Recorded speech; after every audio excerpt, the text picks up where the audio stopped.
Welcome back to another episode in the mini series of depression and emotional awareness.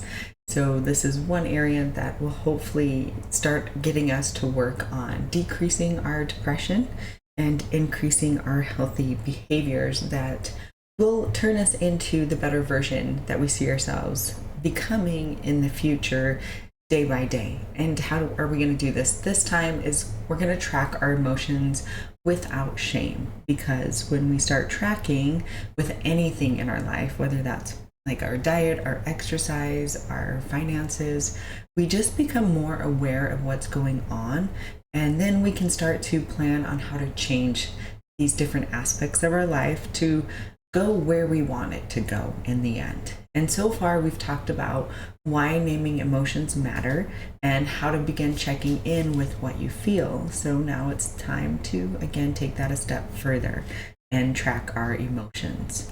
So this episode, of course, as all of them, is not about judgment. It's definitely not about perfection or getting it right every time. It's really about curiosity.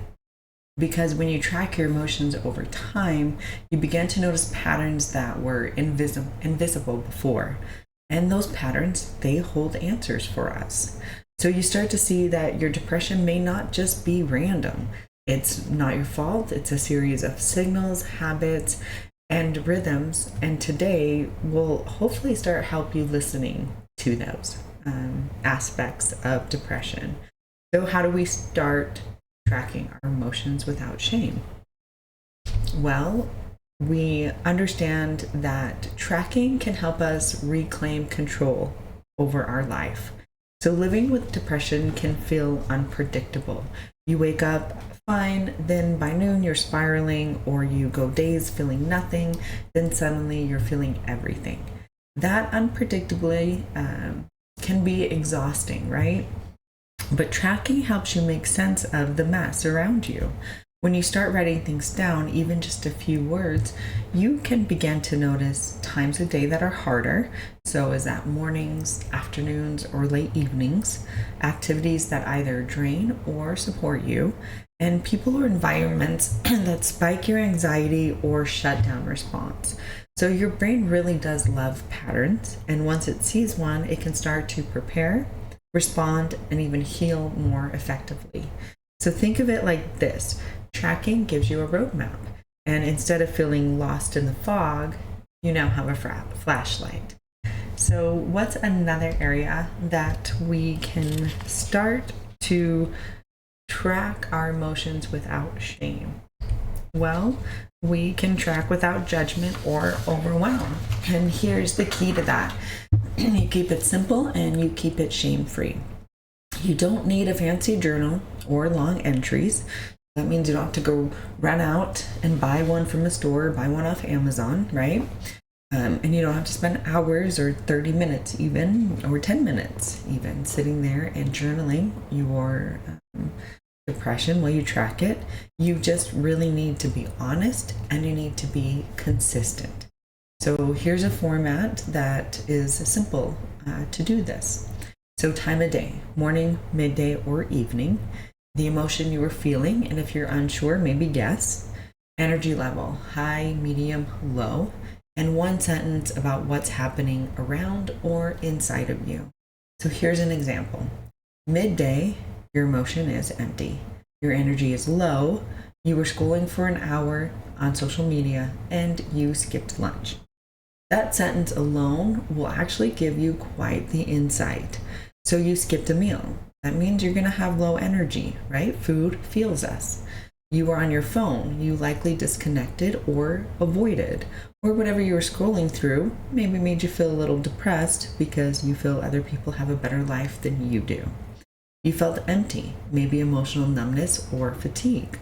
So it's not about judgment. Again, it's about data for self-understanding.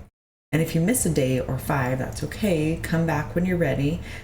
This tool is not a test. It's just a tool for us to use.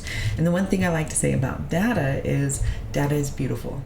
Data shows us so many patterns out there that maybe we are unaware. We just have to take the time to track and look over the data. So what's another area where we can track our emotions without shame? Well, we can look for patterns in our lives, right? So after a few days or weeks of tracking, you might start to notice you're always more anxious after social media scrolling. You feel sad after certain interactions. Your energy dips after skipping breakfast.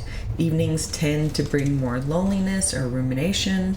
And these patterns are gifts for you. They show you what you need to protect, like maybe a quiet morning, what you might need to shift, late night habits, and what deserves more compassion, like how your emotions respond to hunger or isolation. Over time, this does build self-trust, so you're not guessing anymore what's going on around or inside of you. You're learning yourself, and it's happening in real time for you. So to recap on what we went over, tracking your emotions is a form of emotional data collection, not a judgment log. Keep it simple, 3 check-ins a day with emotion, energy, and 1 honest sentence. Look for patterns gently and use what you find to support your healing, not criticize it. So you deserve to understand your emotional world. We all deserve that. And your feelings, of course, are not random. Your depression is not a mystery. It's a map, and every entry, every check-in, every pause helps you read it more clearly.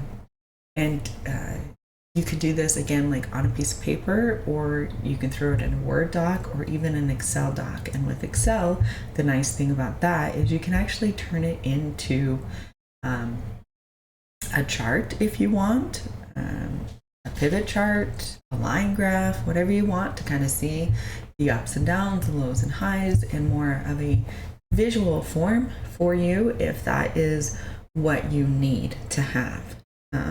So in the next episode, we'll go even deeper by exploring what's beneath those emotions and how to listen to what your feelings are trying to tell you.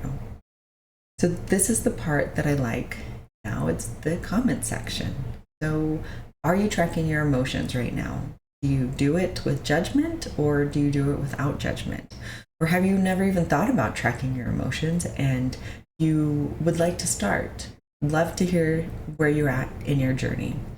And if you're unsure what to kind of maybe put down as a comment, here's a question for you. What time of day tends to feel hardest for you? And what do you notice in your body when it hits? Remember, you're not too much. You're learning to understand yourself, and that's healing work. It's hard work, but it's healing work.